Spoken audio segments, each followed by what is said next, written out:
This audio is in response to Zipporah Gene. She wrote an article accusing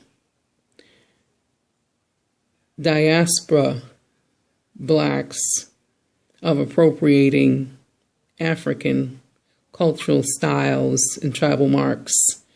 The gist of the article was that we are doing the same thing that white people are doing, and that we should stop doing this. That basically that we had no right to be wearing African clothing or to be wearing tribal markings.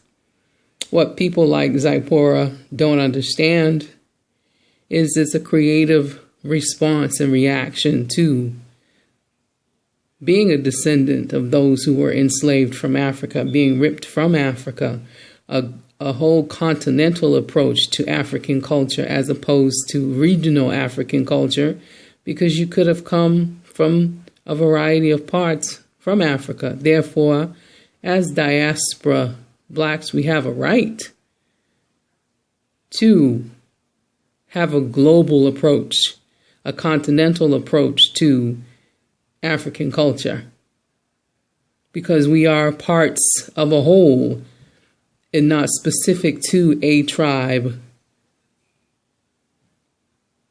People like Zipporah are misinformed, insensitive, and undereducated on the impacts of the cultures of blacks in the Americas, the diaspora. My response to Zipporah in terms of pointing the finger at blacks in the Americas as culturally appropriating, I want to say that those of Africa have done the same thing to both West Indians and African Americans. I have to say, in response to that, tell Hugh Masekela to give back his jazz music. Tell Fela Kuti to give back the jazz aspect of juju music. Tell Ghanaians to give back Calypso's influence on high life. Tell Senegalese to give back Senegalese as well as all of French-speaking Africa to give back Zouk music that they love so much. Zouk music comes from Martinique and Guadeloupe.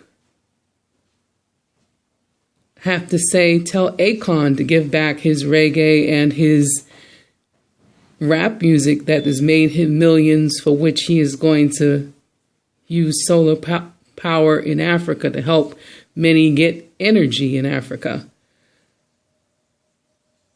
Tell Stevie Wonder to not do the song I Won't Play in Sun City, which helped end apartheid in South Africa.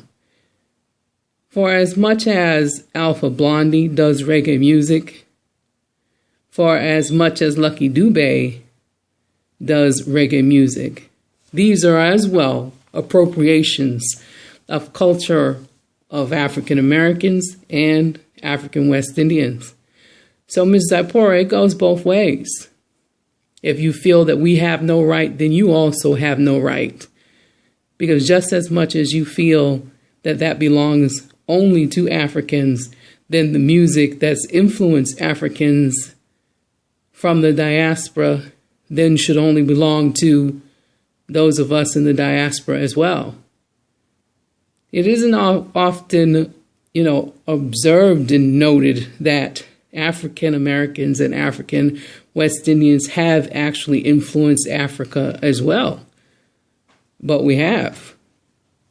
So Zipporah, stop being so insensitive, so uninformed, so misinformed.